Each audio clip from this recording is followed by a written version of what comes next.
안녕하십니까, 이동환 대부입니다. 오늘은 국가 부채가 5천조가 됐다는 얘기를 하고자 합니다.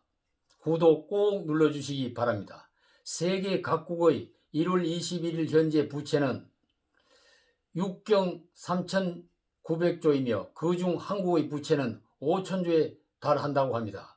영국 경제 전문지 이코노미스트는 세계 190개국 정부의 빚 현황을 58조 달러로 1초당 34만 달러로 증가하고 있다고 발표했습니다. 국제결제은행의 통계에 의하면 한국은 기업과 가계의 부채가 각각 2천조이며 정부 부채가 1,000조를 넘어서 총 부채액이 5천조 원으로 집계되었습니다.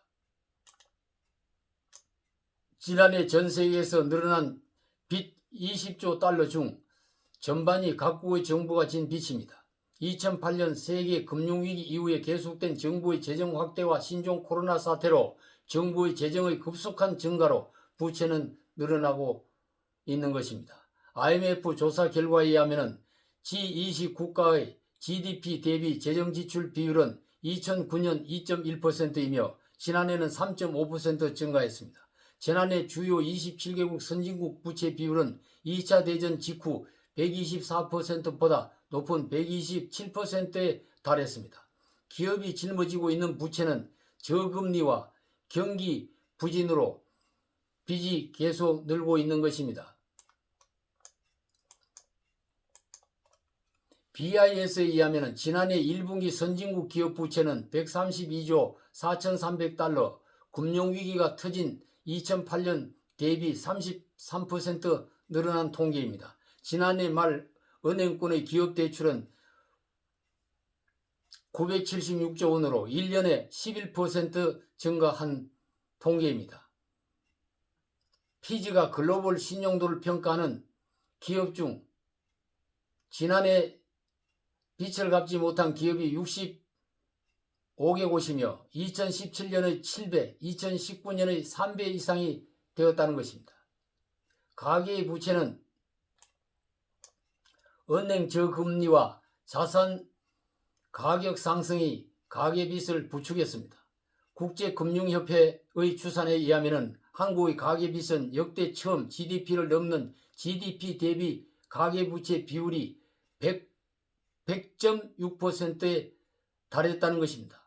주요 선진국은 78.0%이며 81.2%의 수준에 해당됩니다. 국내는 정부의 부동산 정책 시행에도 불구하고 가격이 상승하자 집을 사려고 은행 빚을 내려는 사람이 많아졌습니다. 지난해 말 한국의 주택담보대출액이 720여 원으로 1년에 68조 원이 늘어났습니다. 주식 투자를 위해 개인과 기업이 증권사에 빌린 돈은 20조 원에 달합니다. 가계빚이 커지면 내야 할 이자가 늘어나면서 소비는 줄어들고 실물경제 경기는 하락하게 됩니다. 부채는 빌린 돈입니다. 빌린 돈을 갚아야 하는 채무자가 있고 빌려준 돈을 돌려받는 채권자가 있는 것입니다. 빌린 돈을 갚을 능력이 없어 못 갚으면 부도가 나고 벌을 받게 되는 것입니다. 돈 찍어내고 채권을 발행하는 정부도 부채가 늘어나면 국가부도 사태를 맞이하게 됩니다. 악성 부채가 누적되면 기업은 도산되고 문을 닫아야 합니다. 개인도 빌린 돈을 못 갚으면 신용불량자가 되고 모든 재산은 압류되고 감옥에 가야 합니다. 정부가 세금을 거두어 무상복지 지원을 하고 코로나 피해자를 지원하다 보니 정부 부채는 계속 늘어나고 부동산 공시가격까지 올리고 세율을 높여 세금을 거두어 들인다면 나라 빚은 더 늘어날 것입니다. 기업도 언제 도산될지 모르고 가게도 언제 거들날지 모르는 불안에 떨고 있는 것입니다. 정권은 집권하는 기간만 잘 먹고 잘 놀다가 끝나면은 그 다음 정권이야 죽을 먹든 밥을 먹든 상관이 없다는 생각이라면 사태가 더 악화되기 전에 당장 물러나야 합니다. 주부가 국간에서 식량을 퍼낼 때도 남은 식량으로 온 식구가 먹고 살아갈 것을 예측하고 보충하고 아끼는데 나라의 국간을 지켜야 할 공직자가 나라 국간을 거들내고 퍼주는 일에만 정신이 팔려 있다면 나라를 망치고 말 것입니다.